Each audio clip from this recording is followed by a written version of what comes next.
Alright, welcome to EML 4535 CAD/CAM class.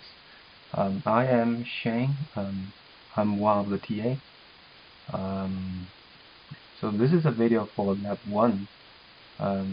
First, let's talk something about the class. I think this has been repeated a couple times.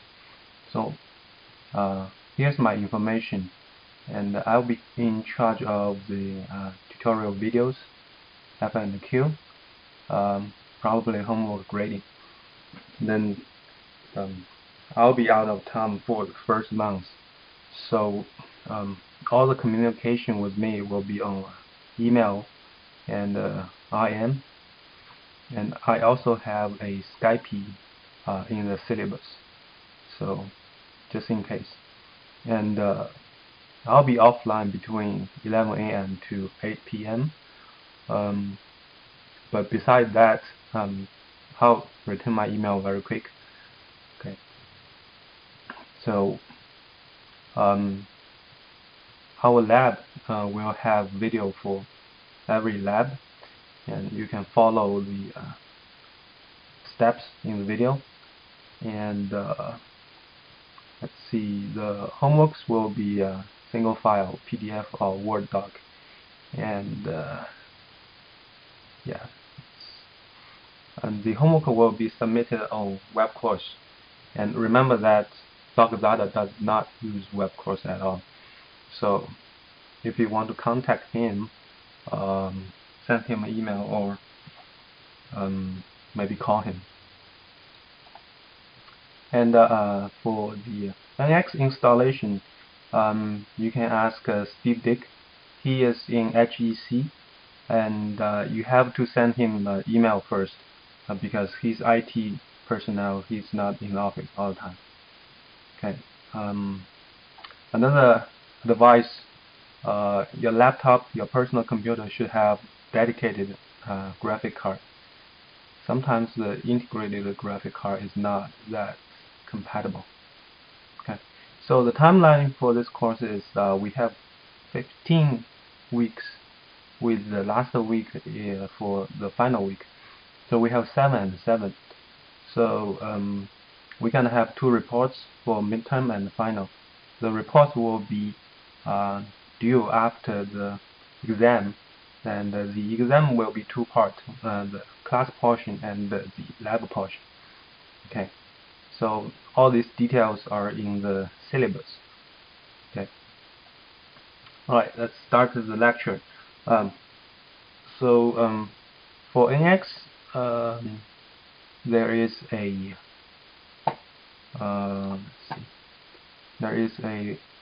document on the web course. It's called the FNQ. So for most of the questions, or most of the weird things you will have, you can refer to this document. Okay. So inside this document, you can actually see some common issues. What should I do? What's wrong with the software? Okay. And of course, I'll be online all the time, so you can ask me, and I reply pretty quick. Okay. Alright, so you can double click the icon on your desktop, then you will see your NX. If you are off campus, you need the VPN. Okay. Alright, so first, when you enter NX, you will have this this interface. Here's the history of your model. Then you have a new or some stuff. So let's build a new file first. Then here you will see by default this is a millimeter. In this course we want to use inch all the time, and we don't care about the millimeter to inch conversion. So inch forever. And then we have different type of files, model and simulation. We're gonna use these two. the model is for the parts. Okay, assembly is for something like this, the whole thing. And then simulation, we have FEM and the sim. FEM is basically a mesh pre-process, the assembly of the mesh. And then the sim is for your boundary condition, the load, the constraint. Okay. Alright, so when you first build a model part, like either any part, you want to save to a folder that you have access. Especially in the lab, the C program folder, you don't have any access. Okay, when you save stuff inside, you cannot save actually. And when NX wants to write some file into that folder which you don't have access, you will have weird errors. So just keep in mind you want to save to some place like your network drive, your flash drive. Okay. Alright, so NX has a couple modules. Okay, it's called applications. We have modeling, assembly, drafting, and then simulation. So the modeling and assembly, they are PRT file. Okay, it ends with PRT. Then drafting is for our application. It's within the modeling and assembly. So drafting is basically a 2D drawing from your 3D modeling and assembly. Okay, lastly we have simulation. So we have modeling, assembly, then simulation. And the drafting is within those files. Okay. So let's first click OK. And you want to change to some place you can have access. And apparently desktop in the lab computer you don't have access. So I'll just do it here. Click OK. Now we are in the modeling environment, in the modeling application. Okay. So you can see the icons different. This is the resource, what do you call that? Resource tabs. Yeah, resource bar tabs. Okay, and by default you will have nice big icons, not like those smaller one here. So the first thing is you want to go to this tab. This is your row tab. Okay, and this one is basically pre-made customized icon. Okay, you can we recommend you use advanced with full menu. That's what I have here.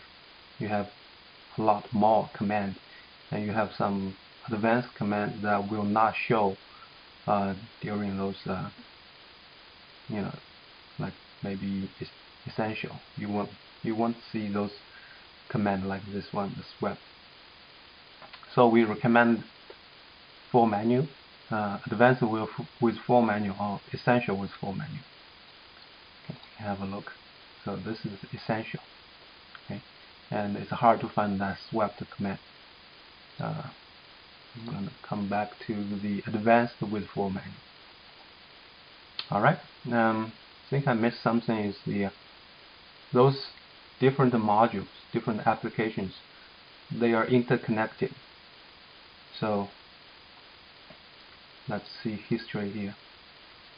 This is the model we did in the summer. So you can see there are different parts, and this is an assembly. So if you modify this within this assembly, okay, you did some modification on this part, then after you save this and you open this individual file, the part is modified. So they're interconnected. Okay, so that's the fancy name, bidirectional associativity, something. Okay, and let's go back to the new model. Alright, so here we have the interface coordinate system. This is your part navigator. This will be, if you're familiar with SolidWorks and Pro-E, this will be your features, your extrude, revolve, okay, stuff like that, and boolean. Alright, the bottom is the sketch toolbar. So if you want to start a sketch, you press this button. Okay. Now, here is your feature design feature toolbar. This command will generate 3D geometry, or they will operate on the 3D geometry. And then this one we don't use that much. The surface toolbar, we use swept for the curvy surface. Okay. And here it's the I guess it's called view. Okay, that's the fit. It will fit everything on your screen into this maximum viewport, and that's different view angles. Okay. Top view, isometric. And then this is the rendering option. You can have some example. Rendering option. Now it's the shaded, so it's a solid. You want static wireframe. That's like wireframe, transparent. Then you have shaded without the edge. Okay. So basically, we use most is the shaded with edges or static wireframe. Okay. Go back to the other file, and yeah, that's the resource tabs. We have the top two tabs for the assembly. If we go to the assembly, here is the structure of your assembly. And the third one is part navigator. Okay, that's for the individual part. Okay. Then you can see how you model this thing. And the others are not that important. Okay. And we go down to the part navigator. That's the order of your model process. Okay. So you have to keep in mind that this is based on the order you create things. So like extrude 5 here, okay, it only can see the features in front of it or above it. So extrude 5 can be created based on extrude 2, but extrude 2 cannot be created on top of extrude 5, because when you create extrude 2, number 5 is not there. So when you want to make a reference, it only goes upward. Okay. Next, the basic process of making a model is first you find a datum. Datum is like a reference face or an existing face. Okay, so datum or face. Then you create a sketch on top of that face or datum. Then based on the sketch, you can do extrude or revolve, or more complicated, the swept. Okay. So that's the process from a reference to a 2D sketch, then to a 3D solid. Alright, now NX is parametric.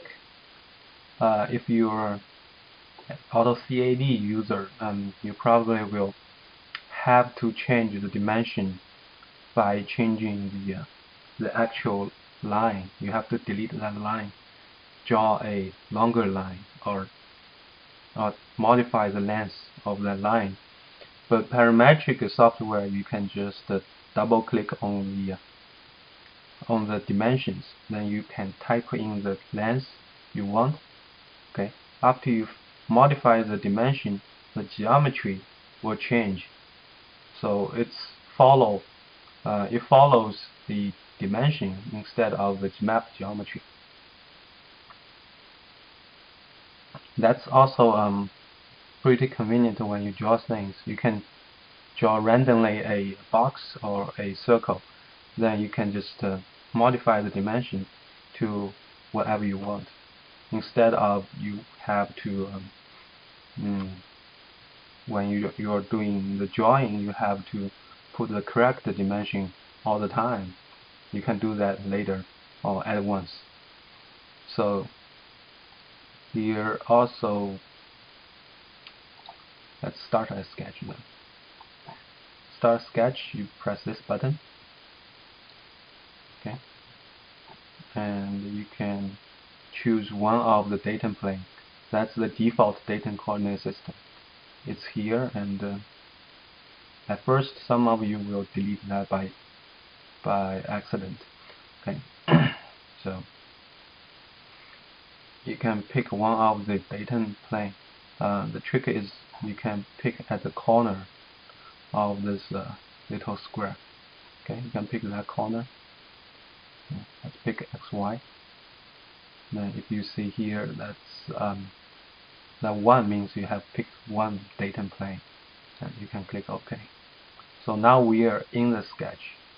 Okay, in NX you want to be very clear that I am in the sketch. Then when you finish sketch, you're out of sketch. Okay. So you can tell by looking at this button. If it's gray, that means you're out of sketch. Or looking at the icon of here. Okay. You double click, you will enter the sketch. You see that's the dashed line around the icon. So now you're in the sketch. Why this is important? Because a lot of times people will do they're out of sketch. Okay, let's have something first in the sketch. Oh, I just started a sketch. You will think, okay, I'm drawing on sketch 1, right?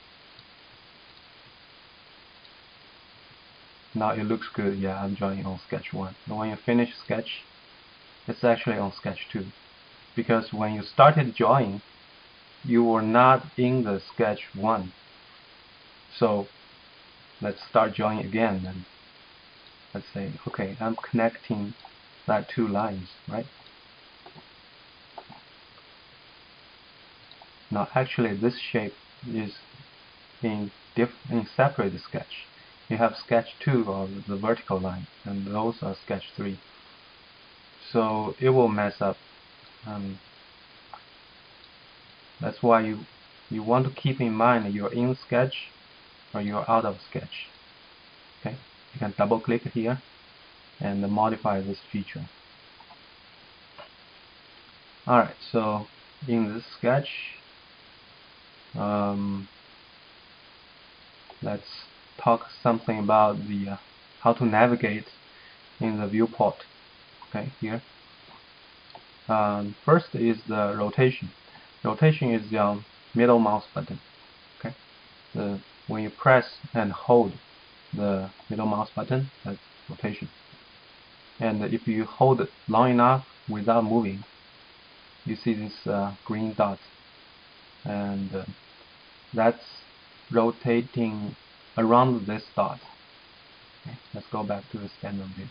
If you hold down and move right away, the dot is in the orange of this coordinate system. So you can choose the center of the rotation by hold longer or shorter before you move. Okay, hold shorter, and you hold, then you move.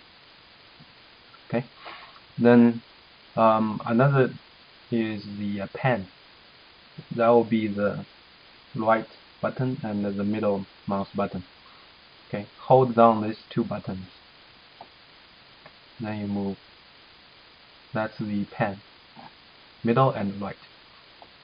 Okay, zoom in, zoom out, that's the wheel. Alright, then left and right click, it's like Windows. Left you pick, right, that's the fast menu. It depends on where you pick. If you pick here, you can have different menu. And the other one is a shortcut menu. you can hold down right mouse button. Okay, so based on where you click, if you click here, you will see this is your rendering options. So let's demonstrate here. You can hold down your right button and you can choose wireframe. Okay, shaded. Alright, let's go back to the new file. Then there's also for the left button, you also have a special menu. You can hover on something, hover on an item, then you see the 3 dots showing up at the bottom of the cursor. Okay, now you click, you will see this quick pick menu. This will show everything at the position of your cursor. Okay, that will be very convenient if you have a lot of things overlapping each other and you want to pick one of them. And if you just click, okay, you will pick something, but you don't know which. So you can hover, wait for 3 dots, then you get the quick pick menu. Alright.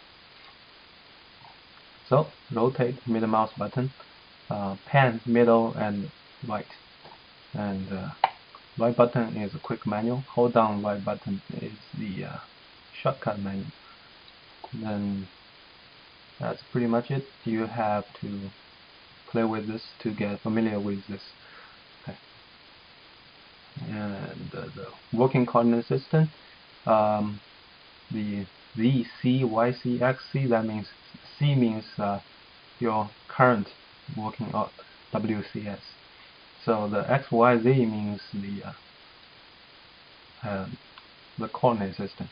So you're working on this one. Now, if you have 2, you can actually have the other X, Y, Z here without the X, C, Y, C, or Z, C. So you can switch between different coordinate systems. Okay. I guess that's it. And here, the menu bar, we have the filter here. You can select the different features. Okay. Since we have sketch 1, and you can draw a line here, just for demonstration. When you finish, okay, we have a line and a data coordinate system here. So you can see we can choose curve, sketch, or feature. Feature means the extrude, revolve, and datum. Datum is this datum coordinate system. So say we have 100 sketch here, and you want to pick them all, but you don't want to pick this coordinate system.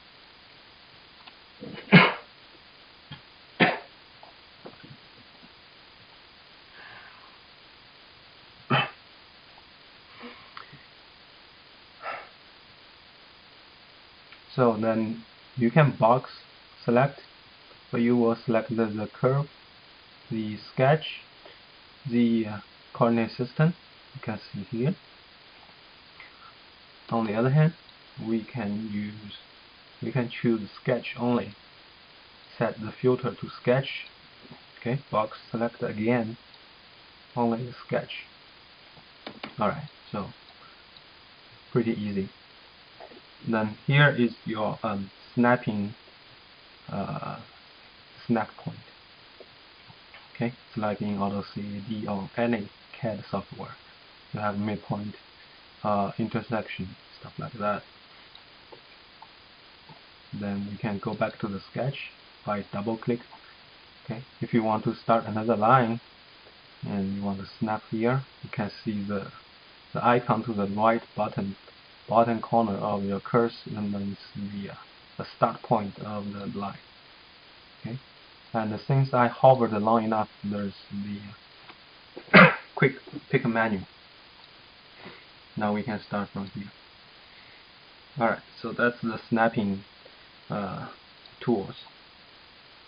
Then the slide says how to start a sketch. And then let's introduce some of the sketch tools. Okay, First thing is this profile tool.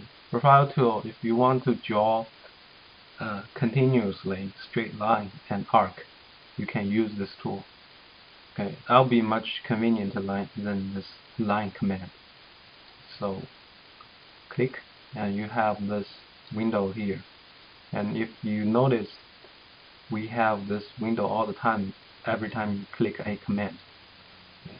This, you have another window. That's called the dialog box.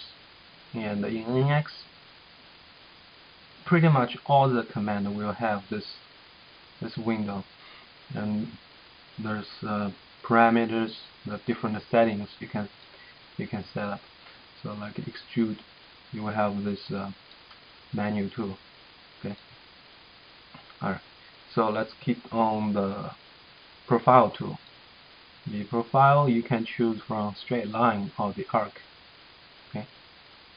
Then you can start your straight line, but you can snap to the orange of this sketch, so it will give you a nice start point. And then if you move around, you will see the little arrow. That means this line will be horizontal. So click again, and if you see the blue thick line in the middle, that means this is horizontal. That's a horizontal constraint. Okay, now let's move straight up. You see the little arrow, that means it's vertical. Okay. So again, we see this dots, that means coincident dots. So these two lines are actually connected, and that's your vertical constraint. So just some introduction. If we have some tilted line, you will not see this constraint. So let's say if you move around, you can actually get a perpendicular line here, and if you move down to here, you can get this point aligned with this line. Okay. So let's go back and close this. Now in a sketch, or in, let's say, in a 3D CAD software, you want your sketch to be very good quality. Like this, you have all the dots, they're connected, and this is a closed loop. And when you draw things like this, you go up, you want to always snap to something like this. That will be the left and the right line will be equal. So this will give you a nice rectangle here. Now if you want to end this command, just press escape. That will end this this run. Alright, so next is the arc. Okay, so we can start from a straight line, and you want to have some reference, like I want to draw at the intersection of this line and that line. We can hover at this point, hover at this point, then you have the intersection point. Okay, so go down here, that will be equal length to that straight line. So hover is a good habit. Okay, then you switch to the curve, the arc. Okay, so you can see the software will give you some options where you want to go. So look carefully during the sketch. Okay, and now when you look at this icon, that means tangent. Okay, we can have a tangent curve arc. We can also have something like this here, perpendicular arc. So how do we do this? We go back to the circle, then we pull to the sideways. Okay, then if you want to go back to tangent, go back to the circle, pull out. So it depends on which direction you pull out from this stop sign. So let's see, you can actually get something see the left side tangent to that arc. Okay. Then you can end this. Also, keep in mind that the arc does not start from another run. So let's say if I have a line here, okay, and I end this run. Now I start another line. You want to start from here, and it will not be tangent. It has to be within one run. But you can just play with it, and you will find all the small tricks. You will find the feeling how this tool will perform. Okay. Now the something extra. You can see there's no dimension here, and if you are doing this, you probably will have the auto dimension. So you will have all very messy dimension all the time, everywhere. So if you want to turn off the auto dimension, it's here, continuous auto dimension. You can click once, that will be enabled.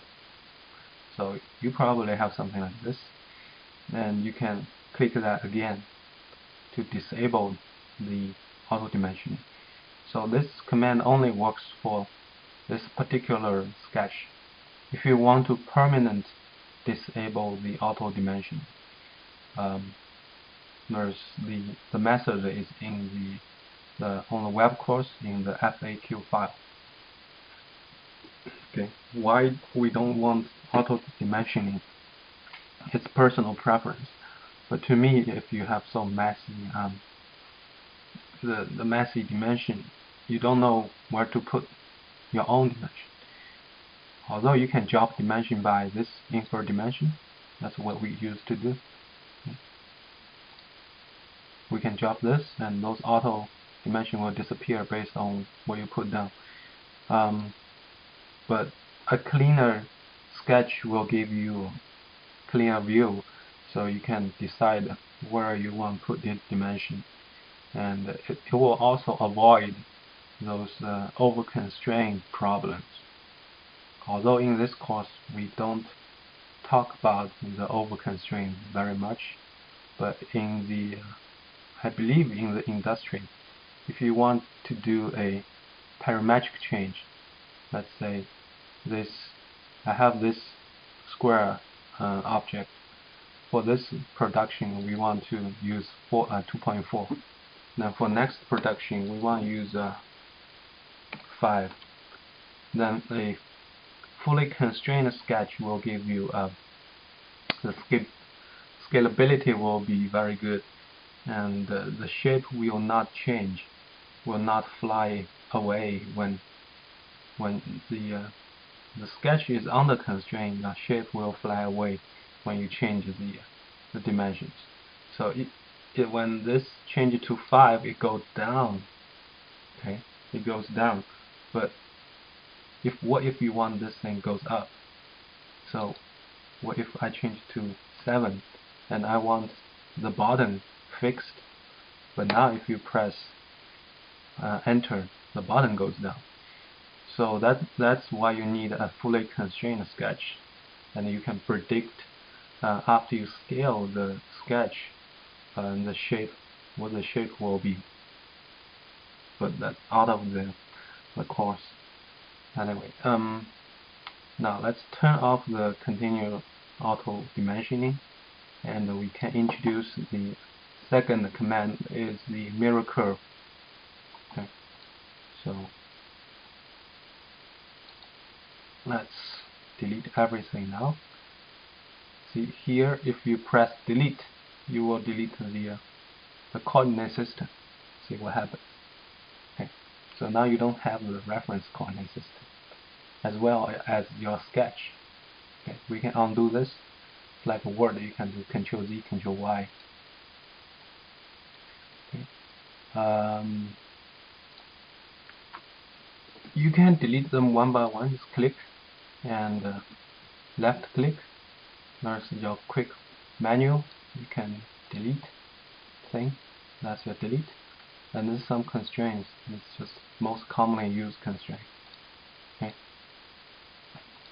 So you can delete stuff by this. You can also set your select filter to curve. Okay. And select all. As you can see, the sketch and the coordinate system are not picked up. So then you press delete. Everything's clean. And now let's introduce the sketching tool. Let's say I have a shape looks like this and a symmetrical shape, so we can draw a half of the shape. Okay, so let's see, we can start from maybe the corner, or we can have the center line first. We can draw a center line. So this will be our center line. So but now it's actually just a normal geometry, a normal line. You can draw this and you will use this line as a center line later. Then we can draw the shape of a half of this shape, and you want to align with this line, so you can hover on the endpoint, pull out. That's your dashed line. That means this point will be aligned with this center line. Click, then we can start drawing. And don't worry about the dimensions. Okay, you can always put dimension later. And now we want to be aligned with this line, but it's not snapping to the line. So you go back to the line, hover, then you pull it down. Like so. Here, this 2 point will be aligned with this center line. Okay. Now you will see. What about the dimensions? What about, I want this to be 10.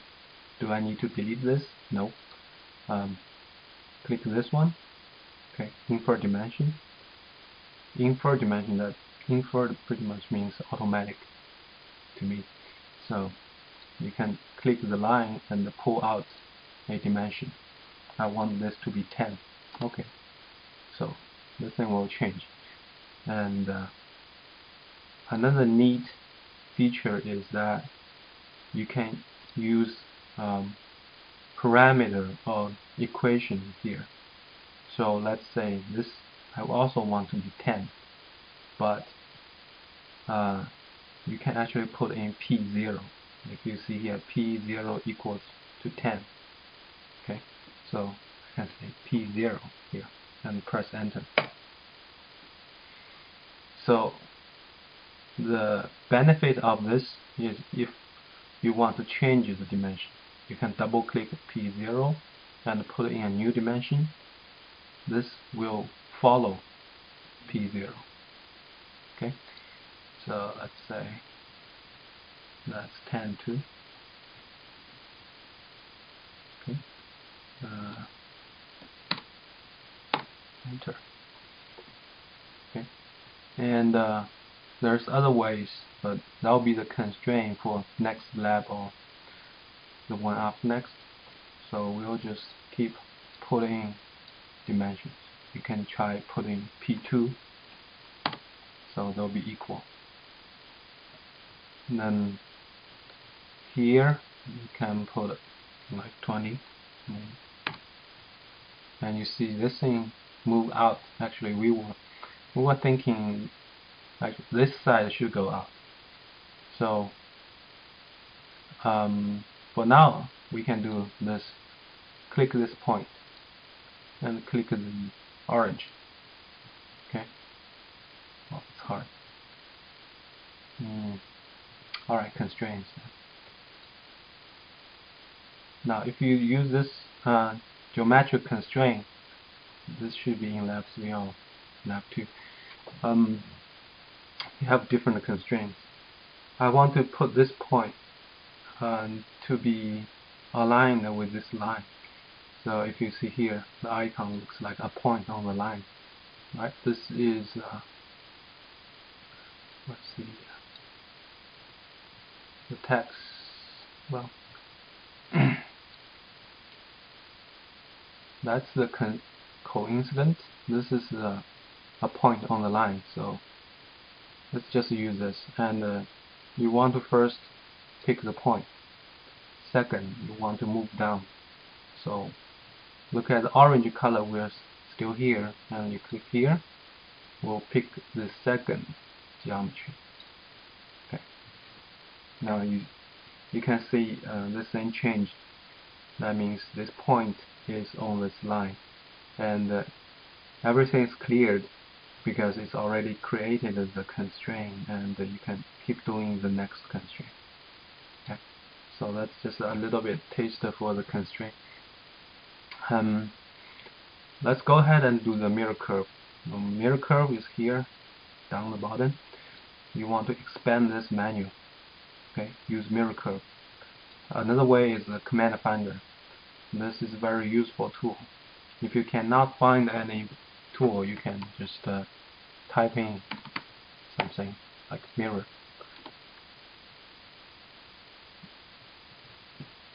And then you have all kind of different commands, and NX will show you where the command is. Okay, we will use mirror curve, and this window will keep open. You can turn that off, or you can just leave it on. Okay, so for mirror curve, we have two options. We have two items we have to pick. The first is the curve we want to select. Okay, that will be this. And the second is the center line. That will be this. Okay, and notice here a new filter come up. This is how you pick curves. You can pick a single curve, connected curve, or tangent curve, etc. It depends on the command you're using. So we can select a connected curve, but in case your center line, when you draw the center line, you connected the center line to the curve you want to mirror. And if you use connected curve, it will pick everything. Then when you go pick the center line, you cannot pick that one anymore. So that's why I drew this line away from the curve. So it will avoid some confusion here. Now we just use connected curve, pick the shape. Okay, then we move down to the center line. Then you pick the center line. Okay. Then you can pick center line, or you can pick the axis. For the geometry that's symmetrical with your axis, you can actually just use the axis. You don't have to draw a center line. But if your geometry is arbitrary, let's say the whole thing is at the corner, and you have to have a center line for this command to pick up. So we'll just use this line just in case to show you what happened to the center line.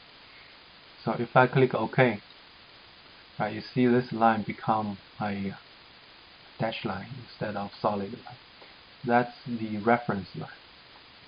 Okay, the reference line will not be used in any feature design, extrude or anything.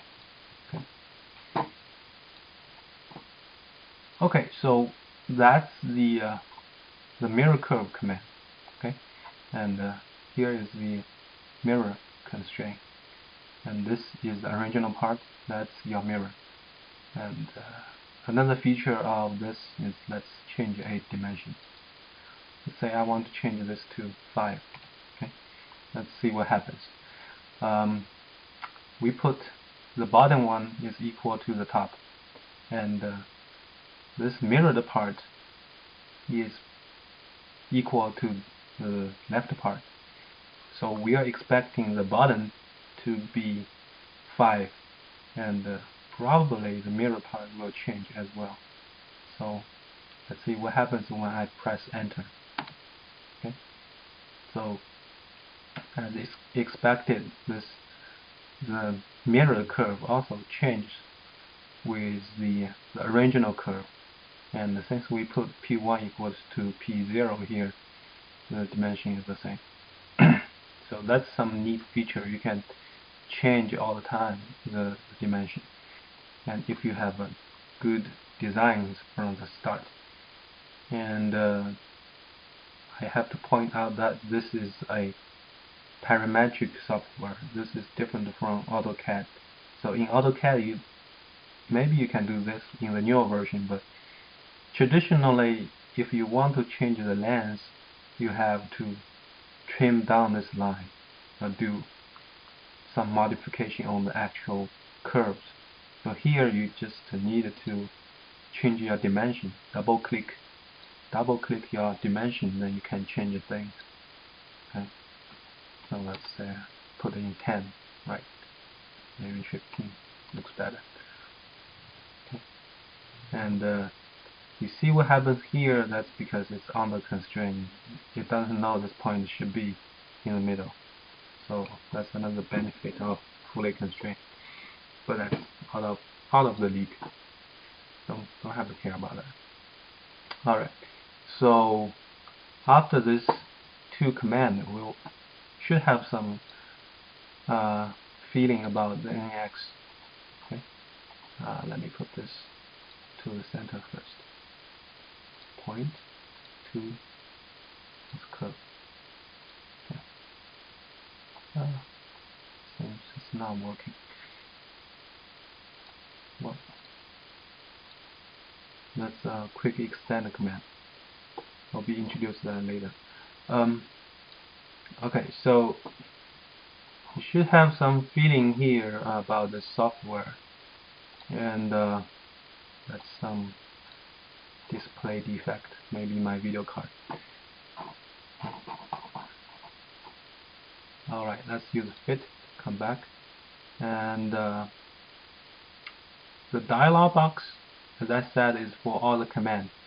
Now we can, after the sketch, next step is we build your 3D model. So the 3D model, we can rotate to a better view. Okay, it's based on sketch. Here you can see it's automatically put you on the pickup sketch, and again this rule curve or the filter, the selector filter here, you can see a little bit more options here. But you can choose inferred. By default, this inferred curve. You can choose connected curve, or you can do it purely manually from a single curve. So from this lab, we just don't have to change anything. Click on the curve. Okay. Then you have the thickness. You can put in thickness here, or you can put thickness here. That's a small value. And you can change to a symmetric value or until selected. So you can extrude it to a face or until this extrusion hits something. Okay. And then that's the same here. You can use symmetric value. Okay, that will be bidirectional. Alright, let's just do value. So from 0 go up 5. Okay, and you can click apply or OK. So click apply. This command is finished. You can see extruded there, but the window, the dialog box is still open. You can keep doing this command for another feature. Okay. So if you click OK, then this thing will close. Alright, that's how you build a extrude feature. And here's some tutorials, and you can do the tutorials and then do the exercise. The homework will be tutorial 1, 2, and exercise 1, 2, 3. Okay, so we actually have 3 tutorials, but only 5 is required. here. Then you need to submit a single file with the screenshot of this isometric view, or you can use this view. Okay, one screenshot of this with the parts navigator. Okay, put in the Word in a Word file, and the second screenshot will be your sketch. You can get into your sketch by double-click here and take a screenshot, or you can just like this. Okay, just facing the sketch. I think this is harder. You can double-click your sketch and get the view of your sketch. And so for each exercise or tutorial, you will have two screenshots. One is sketch, second one is the 3D view. Okay, 3D view. And the due date is next Friday midnight. So I'm gonna do one tutorial for you, maybe this one, so you know some tricks about how to do the sketch. The sketch is very important in the quality of the sketch is very important for extrude, for revolve, etc. So you won't have a very good quality sketch to have successfully do the extrude. Sometimes if you have open loop, you will have a problem, and if you have this sketch is not clean, you have two lines here overlapping, you will have invalid error. So keeping in mind, you have to have a very good quality sketch. Okay. So now let's do this tutorial, and I will delete this first. You can pick them using Windows method, like Control to multi-select. Okay, or you can pick the top one, press Shift, and pick everything between them. Okay. So just use your Windows common sense to operate this software. You can right click, there's delete here, there's delete here also. Okay. Now let's start doing the tutorial 2, and if you feel you're confident enough, you can just close this video and do your homework. Alright. Last thing is the dimension does not matter, as long as it looks the right shape, the right thickness, that's fine. Okay, don't worry about the dimension. We're here to learn the software. We're not here to match exactly the dimension of this tutorial. Doesn't mean anything.